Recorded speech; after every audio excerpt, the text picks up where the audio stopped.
Alright, good day everyone. I hope I'm going to be really audible. I don't actually intend to speak much louder than I'm speaking right now. If you're new on the channel, then this is the second to a two-part series on how to do detailed sections with Archicad for residential buildings at least. The principles that we've already learned in part 1, I will not be making much emphasis on them here. If you need to relearn some of those, the video is also going to be attached to a card that should be popping up just about now, and will also be visible at the end of the video. This is Archicad with Frank, and let me say very early what I do here. If you've got something that you're finding difficult to work with in Archicad, get to the comment section, describe what it is, and I'll do a video to help you learn how to get it done, how to get it done fast.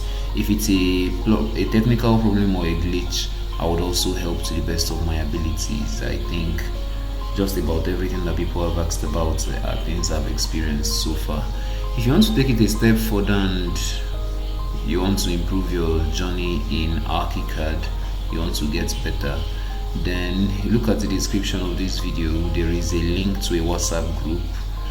You are free to join that group, where at least you can request for specific things that I could pay attention to and answer without having to do a video. There could be things I could describe in just a voice note, or things I could answer very quickly, even on a busy day, without having to go through the stress of doing something like this, like a video like this, and then editing, and then YouTube has to check and all that. So if you're not on the group right now, I sincerely think you're missing out. I'm not saying this to promote the group. In fact, some days I feel like the group is something that is becoming stressful to handle. No, I'm saying it because a lot of people who are in there are actually testifying. And so far, everything I'm doing there is free. So just do yourself a favor, and you're also free to just come in, check it out, and if you don't like it, feel free to leave. It's not by force. All of that said, let's get into today's video. So the first thing I want us to learn in how we'll be doing this is introduction of grid lines. When you have sections, there's typically vertical grid lines that show where structural walls are supposed to be located. And these grid lines are supposed to be made visible on the floor plan as well. So here's our upper floor, here's our ground floor plan, and there's no grid lines here. So I think what we'll need to do is to introduce the grid lines here. So I'm going to do that real quick. So I'm just going to use the edges of the walls as snap points. So before I do that, I'm going to draw a small rectangle around the building. For anyone who's wondering why is he drawing a rectangle around the building, well, I want all my grids to be aligned to the same surface. So I want it to be that it's all going to start here and end here. Then for the ones that go right to left, start somewhere here, end somewhere here. I hope that makes sense. Alright, so I'm going to zoom back in.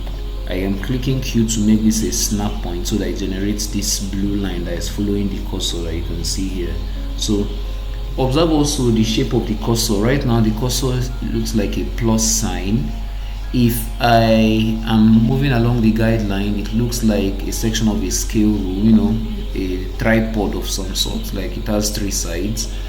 Then once I come to where the guideline meets the horizontal line that we have here, then the cursor changes to an X. That is the symbol I'm looking for. So it's one of the things I would suggest we stay conscious about. Alright, so now that I've done this, I'm going to draw the first one. It's named grid A. This is not a tutorial for grids, this is a tutorial on sections. So if you need me to explain how grids behave in general, I can do that in another video. Alright, so this will be grid B. I think I can just add this. This could be grid C. Before I move forward, I want the upper floor to be visible as well. Why I'm making it visible is there could be certain grids that will be influenced by the presence of the upper floor. I'm also going to hide the zone layer. I did that by pressing Ctrl L. Please, for my keystrokes, you could be looking at this portion of the screen. They should show up just before I press anything on the keyboard or around the exact moment I press them. I make sure to always include that in the editing. Alright, so from what I can see, the alignments are just about okay. So this is going to be C, then D is going to be this, and I'm not going to add grids to these. I'm going to use this as E. Then I'm also going to take this one as F. One might be wondering, why is he taking that grid? It's like so close to an existing wall. Well, by my own personal practice, I'm not saying this as a standard anywhere. Every exterior wall that is going to be excavated in the foundation, I treat them as walls that are going to have grid lines associated with them. So I'm done with the vertical grids. Now I want to do the horizontal grids. Now I might be wondering, bro, all your grids are by the side of the wall, not at the center. Well, let me quickly adjust that. So I'm just going to select all of them, then I'm going to drag Ctrl D, and then I move to the right and specify the distance by which I want to move it. The wall thickness is 225 millimeters, so I'm going to move it by 112 and half. That's 112.5 millimeters. Alright, I usually get carried away in how I speak, and I'm just reminding myself right now that I should slow down. Not everyone listening to me is a Nigerian or a native English speaker. Some of us are learning English, so I would try to be slower. Alright, so I want to do the horizontal grids, and I want them to be numeric, not alphabetic anymore. So I'm going to change this to 1, 2, 3, then change the automatic naming to 1. So Archicad knows that it's supposed to start at 1 and then take it up from there. Alright, so the same thing I had done before, I would be repeating, but in this direction. Here we go. 1. I think, okay, no, this works. 2.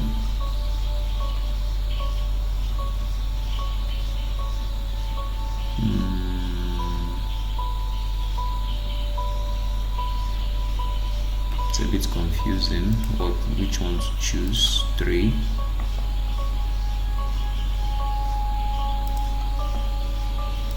4. For anyone wondering, is this really a video about sections? Yeah, it really is a video about sections. It's just these are elements you want to see on sections as well, and I don't recommend you draw them directly from the section viewpoint. So the last I'm going to do is going to be this, because we have our entrance porch that is going outwards in that direction. Alright, so I'm going to select all of these now, and then I'm going to drag them down by the same 112.5 as I had done earlier. Okay, so with this well done, I can switch off the references, I can take away the 3D cutaway, and I have this. Now I'm going to do a bit of setting to the grids. I'm going to press Ctrl A to select all the grids, go into the grid settings. I don't want them to have solid lines. I'm not concerned with what it looks like on floor plan here, no. My concern right now is sections. I said, if you want to learn more about the grid tool, request for a video on that and I will happily oblige, but I don't want this video to be longer. I have difficulty really watching videos that are over 20 minutes long when I'm trying to learn something new, so I don't also try to make such videos for people. A lot of the times I end up still making it longer than that, but it's not because it's meant to be long, it's just because that much information is required to convey proper understanding. Alright, so I'm going to switch this to the dot and dashed, then I'm going to come back to this afterwards. This is currently 10,000, this is minus 4,000. I'm going to explain what those do. So for now, I'm going to click OK, and when I open this section, you see that the grid lines are going to appear. That's taken a while. Alright, so here we have, now you can see that we can't see all of them. Anyone who watched part 1 will remember that I had used a fill to cover this face. Alright, so and that fill is not transparent. If I was to make it transparent as what we have now, you can see that the grids then tend to show up. So I'm going to undo that. So let's talk about the 10,000 I said I was going to mention earlier. Archicad in that specific position, let me open that again, was asking me from the project 0 how high should the grid marker be placed. So where should this position be? Because of this building is so high, I could use M to measure, press the key M, and then once I click this I can take it all the way up and be like, it's going to be somewhere from around here, and this is 18.28 meters. So I'm going to just say Archicad, I want it all the way at 19 meters. Alright, so to do that, I'm not going to just go set it here. I need to get back to the plan, select all the grids so that it's going to affect all of them. Alright, so I'm going to change this to 19 meters, and then this is also the how much it goes in the groundwards direction, if that makes sense, like how much it goes below the ground. Alright, so for that I'm going to switch this off. Observe that there's 2 check boxes here. If I were to switch this one off, I'll tell Archicad I don't want to see the markers on top, I only want to see the ones underneath. If I was to uncheck this, I'm telling Archicad I don't want to see any of them at all. So I want the ones up, I don't want the ones that are going to be down, so I don't really care about this value for this scenario. One other thing I would be concerned about for the marker is like its size, the text and so on. I said that's not for this tutorial, so not spending my time on that, your time as well. Alright, so we can see the way the grid lines shoots up. Alright, so the next thing I want to do is I want to annotate. By annotate I mean do a lot of text, dimensioning, notes and such things. I'm not going to do the full annotation because of the duration of the video, but I'll give you an idea on how to get it done. So the first set of annotations I want to place are the dimensions. So I'm going to use the dimension tool over here, select the point where I want to start. For this particular scenario, I think the first thing I'm going to measure would be levels. I'm just going to take all the levels. So I'm going to start from here, which represents show the layer. I didn't know it was hidden. The natural finished floor level. Then I'm going to use as natural ground level rather. Then this point, which is going to be the ground floor level. Then I'm going to emphasize on this point as well, which is the first floor level. Then here the ceiling level. Then I'm going to click here, this is the concrete fascia's highest level, and lastly I'm going to also touch the king post, like the highest level of the roof. Double click somewhere around here and then I can drop the dimension anywhere I want, and then we can see them. So I'm going to duplicate this dimension. Okay, why I'm duplicating it is I want some extra information on the second one. And why I'm wondering what kind of information is that? Well, as I select this, I'm going to change the dimension type from linear to cumulative. And what that does is Archicad is now going to say, okay, from here there's 450 mm. From this same point all the way here is now 3.9 meters. From this same point all the way here is 7.2 meters, and so on and so forth. I think we all get the gist. So there is still a third type here, which is basically the same thing but without the lines.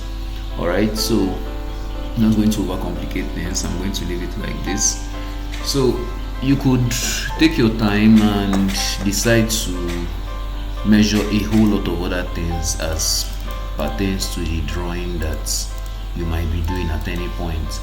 And if you're not comfortable with these dimension sizes that they feel too big, you could always select them and drop their size. In this case, I'll be going for something around 1.3 millimeters. This tends to work well for me, at least in my head.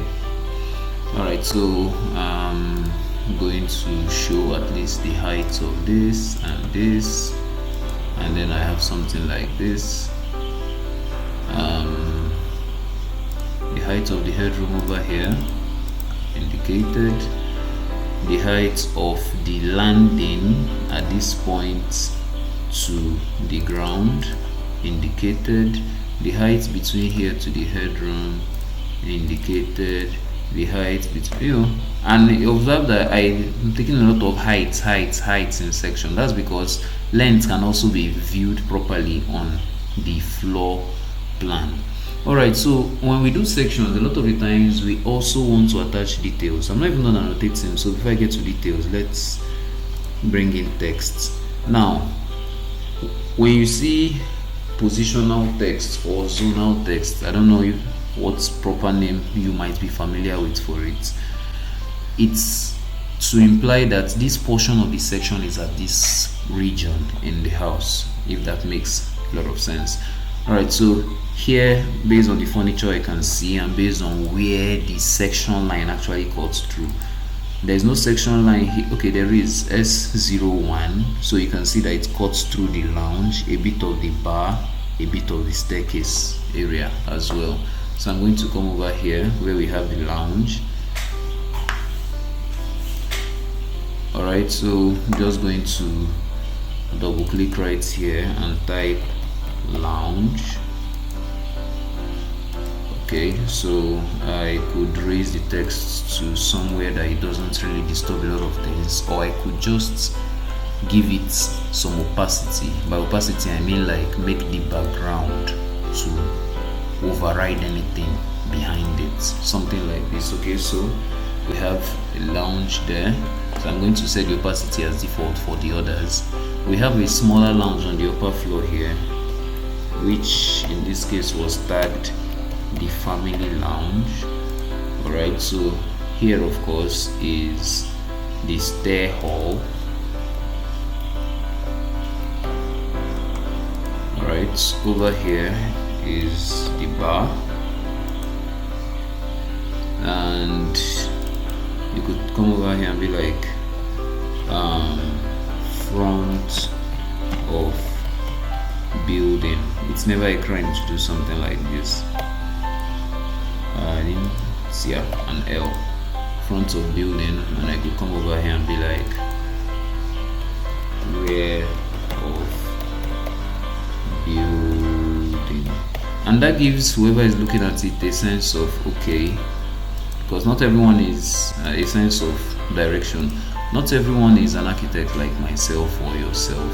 Some people don't know how to read these things, and as much as that might be hard for us to wrap around our heads, that's the reality.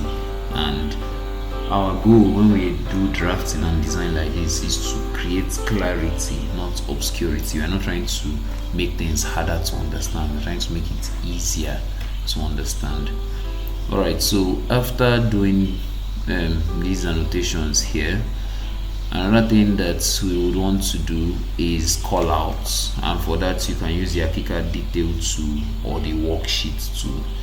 So I'm going to use the detail tool for actual details and then use the worksheet tool for callouts. Those will not be covered fully in this video as well. So for the detail tool, I'm going to like focus on this region and say, okay, you see this particular region, I've tagged it as D01. I'm going to do a detail to show the dimensions and help people understand what the hell is going on there. Alright, so I'm going to do another one for the staircase region. Okay, and take note, so you could always do it in free form. If you are not comfortable within a box, you could just come over here and then draw whatever shape you have in mind. Alright, so this, I'm going to drop the label for that down here, is going to be D02. Now, because of the similarities in color, I'm going to, after getting all the details, set their color to something more uniform. Alright, that said, I'm also going to take this portion as D03. Then alright, let me take this portion at least to just show the wall lintel relationship.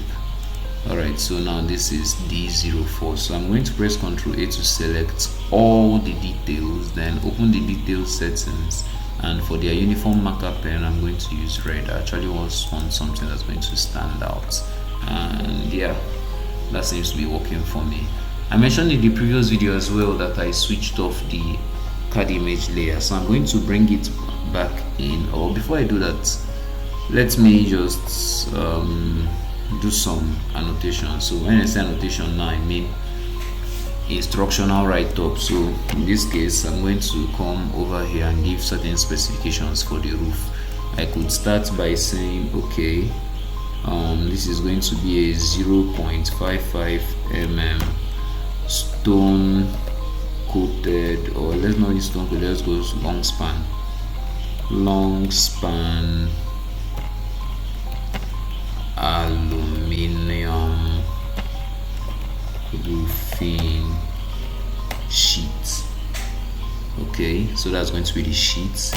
Then I'm going to come next and be like, after that we are going to have a 100 mm multiplied by 50 mm treated hardwood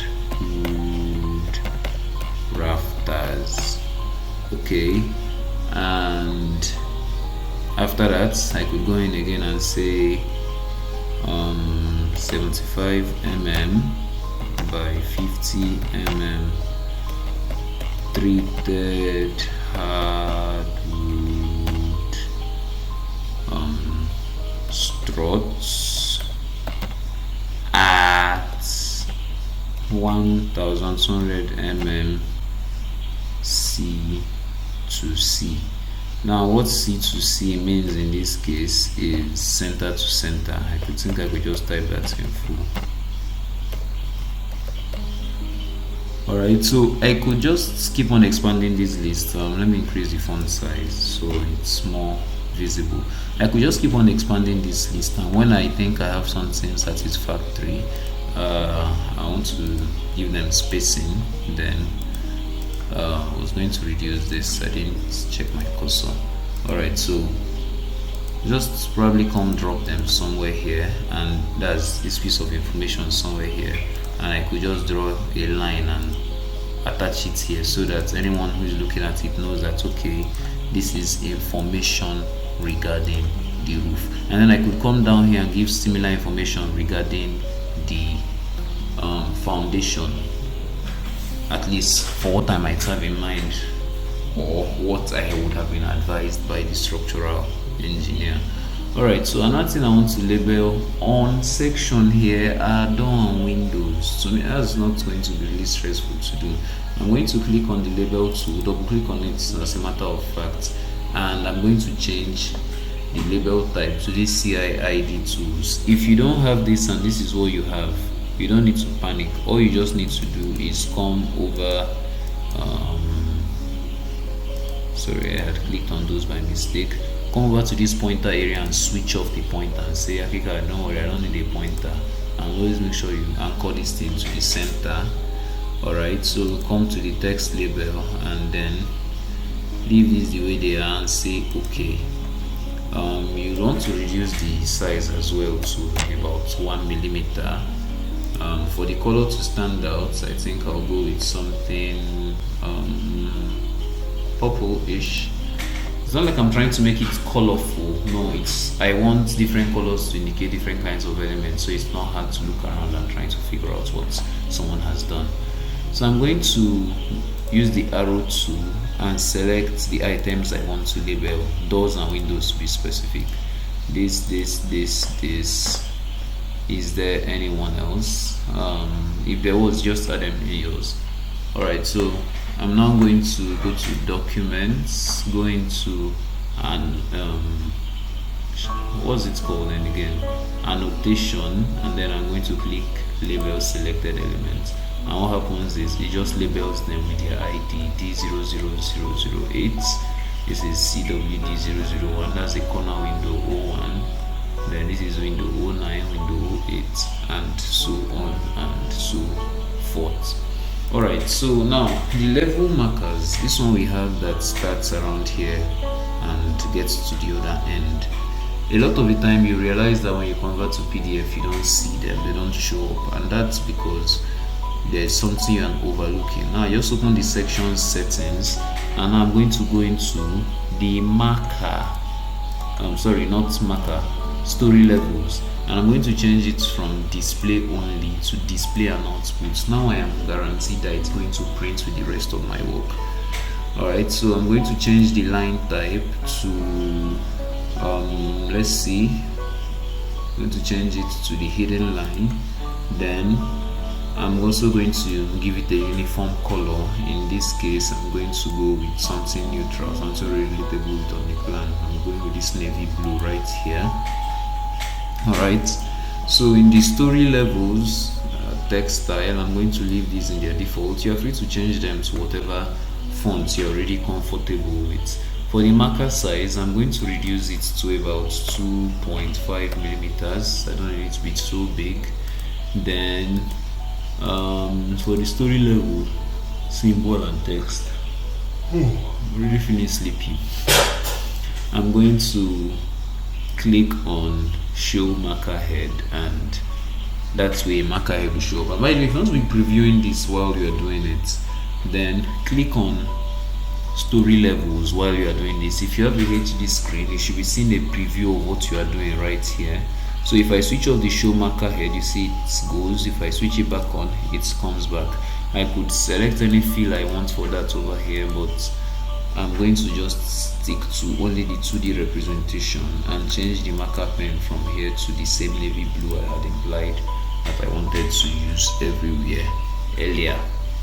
Alright, settings are not yet over. The last thing I usually pay attention to here is the grid tool. So once I click on this, I'm going to the Archicad, automatically stagger any grid markers if they overlap or if they are too close to each other. And once I click on this and say OK, what Archicad does is it's going to search through these grids and check if there's any one that are too close to each other. It's going to help space them away. Alright, so I hope this video was helpful to anyone watching it. If there's, and let me switch back the card image layer while I'm saying all this, by the way. Alright, so if there's anyone watching this who's not very clear, if you're already on the group chat, drop a message and I'll try to still address your issue. If you are not on the group chat, feel free to join. You won't actually regret it, and there's no demerit. And as I mentioned at the beginning of the video, if you do not like it, feel free to leave at any time as well. Okay, if you've watched up to this point and you've not subscribed to the channel, I really don't get why. Is it that you hate me or you are not seeing value in what I'm saying? Please go to the comment section anytime as well, and feel free. If you have complaints, if you have certain things you feel like, okay, Frank can improve on these. I'm not a professional YouTuber.